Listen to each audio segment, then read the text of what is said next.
Niko Kovac's Borussia Dortmund have quietly re-established themselves as a force of stability in the Bundesliga, shaking off the inconsistencies that have plagued the club in recent seasons. Under his guidance, Dortmund have once again positioned themselves in a respectable league position, competing with clarity and purpose throughout this campaign. Kovac has struck an impressive balance between control and creativity, instilling a pragmatic edge without sacrificing attacking intent. The result is a Dortmund side that plays dynamic, confident football, built on structure, discipline, and moments of genuine attacking flair.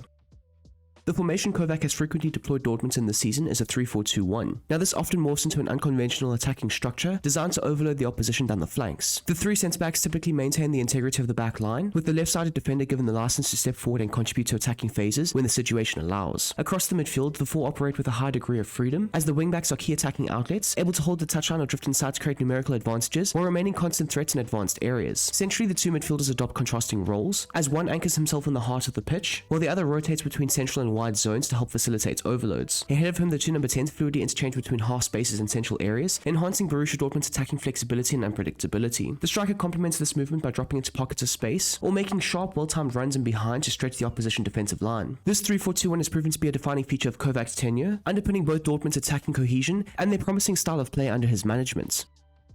Niko Kovac's Borussia Dortmund are defined by an emphasis on wing-orientated attacking play, with a clear intention to manufacture overloads in wide areas. This structure encourages constant rotation and intelligent off-the-ball movements, specifically between the wing-backs, attacking midfielders, and the central midfielders. These rotations are not random, but carefully choreographed to pull opposition defenders out of shape, opening half spaces and channels for penetrative runs. It's a fluid system that prioritizes numerical superiority on the flanks, while still maintaining central access when the moment is right. In build-up, Kovac opts for a balanced approach, allowing his team to vary both tempo and method, depending on the game state and opposition pressure. The team are comfortable circulating the ball patiently through short combinations to draw opponents forward, but are equally capable of accelerating play through direct vertical passes, switches of play, and lofted balls into advanced areas. His flexibility enables Dortmund to shift seamlessly between composed, controlled possession and fast, incisive attacks featuring through balls and early deliveries into dangerous zones. The adaptability in build-up reflects Kovac's pragmatic philosophy, ensuring the team are never locked into a single attacking pattern. Defensively, the side typically operate with a high defensive approach, seeking to compress space and win possession back in the opponent's half. The forwards and midfielders are heavily involved in the press, aiming to trigger turnovers that can immediately be turned into counter-attacking opportunities. However, the manager is far from dogmatic. When required, his side will drop into a compact mid-block, setting pressing traps in midfield and guiding opponents into predictable areas. The backline remains proactive, stepping up to engage attackers while being mindful of protecting the space in behind, as they'll look to reinforce the defensive structure built on discipline, awareness, and collective responsibility, which are all hallmarks of a Kovac-managed side.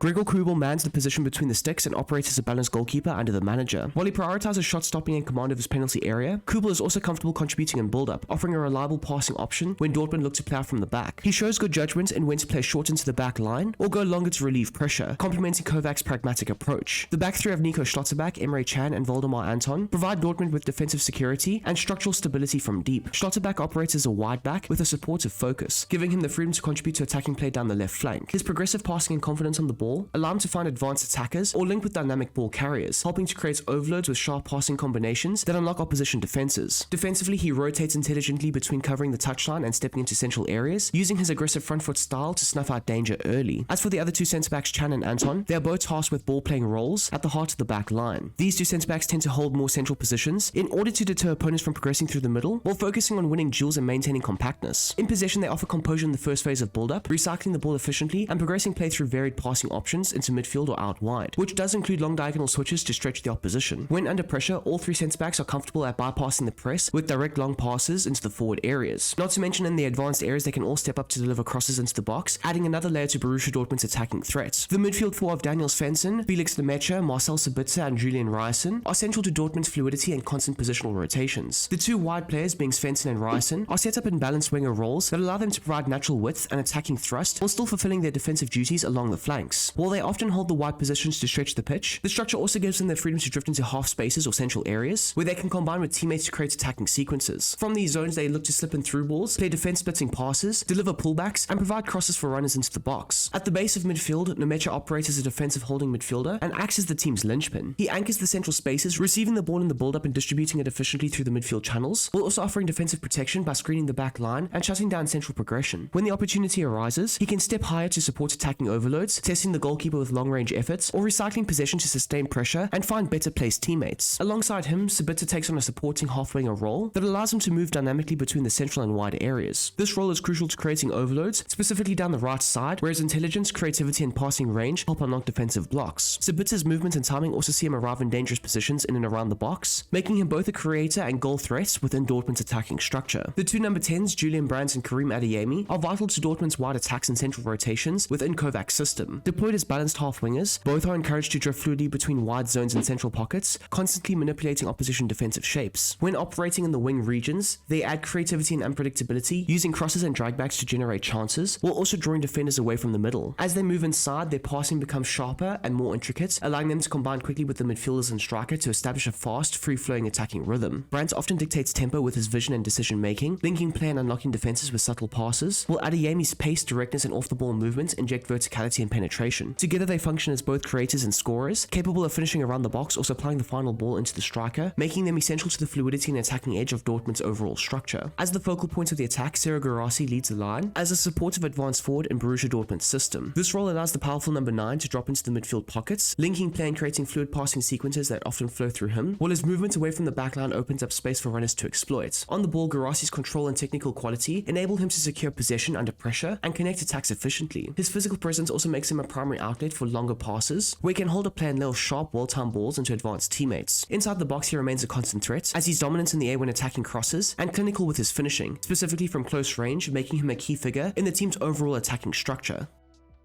Emre Can captains the side, with Julian Brandt and Marcel Sabitzer taking on the free kick responsibilities. As for the corner kick takers, that is left up to Daniel Svensson and Julian Reisen, while penalties are usually taken by either Can or Sergio Guirassy. When attacking corners, Guirassy is the main aerial threat, with Schlotterbeck attacking the near post, and Can normally occupying the back post area. As for the edge of the box role, Marcel Sabitzer is normally stationed there, with Karim Adeyemi positioned as defensive cover. Defensively, Voldemar Anton marks the opposition's main key aerial threat, Felix Nemecha acts as the post watcher, with Schlotterbeck and Guirassy marking the near and far posts. As for the throws, they're normally taken by Svensson or Reisen, or even the likes of Schlotterbeck or Anton on their respective flanks.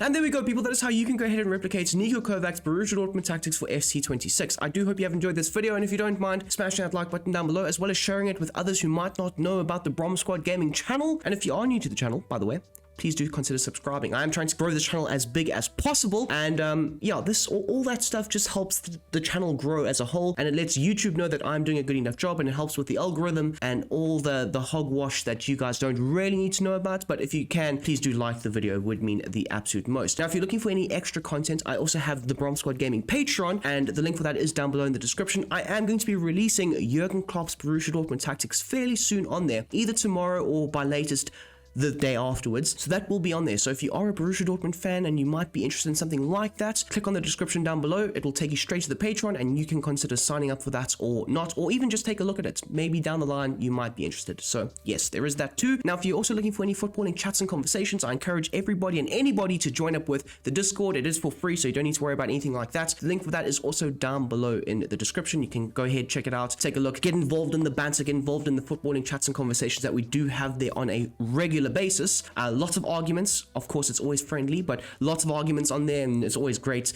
and the vibe's always fantastic. So there is that too. Anyways, until the next time, until the next one, I hope you guys have a smashing goddamn day, and I'm out of here. Peace!